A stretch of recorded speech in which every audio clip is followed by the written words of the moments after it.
Dating Vice Presidente Leni Robredo na iproklama na bilang alkalde ng Naga City.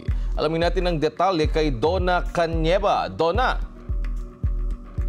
Wedge, dakong alas 10:30 nga ng umaga kanina ay tuluyan ng naiproklama bilang bago at kauna-unahang babaeng alkalde ng Naga City si dating Vice Presidente Leni Robredo.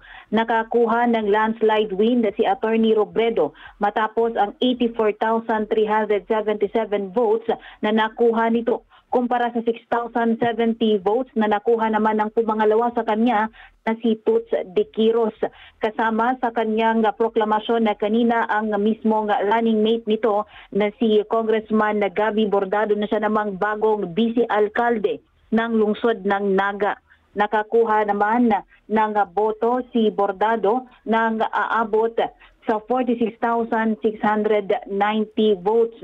Sa mismong pagtaas ng kamay sa pangunguna ni Attorney Mike Ojulia, Election Officer ng COMELEC Naga, ay tuluyan na ngang naging bagong alkalde ng lungsod ang dating Vice Presidente. Samantala agad naman nagkaroon ng kaunting pag-uusap ang bagong alkalde ng lungsod ng Naga at mga bagong miyembro ng sangguniang panglungsod para naman talakayin ang kanilang mga magiging agenda sa susunod na pre-legislative meeting ng sanggunian, maging ang mga programang gagawin para naman sa nakatakdang pagsisimula ng bagong sangguniang panglungsod at mismong pag-upo ng dating Vice Presidente bilang bagong alkalde ng lungsod ng Naga. Wedge?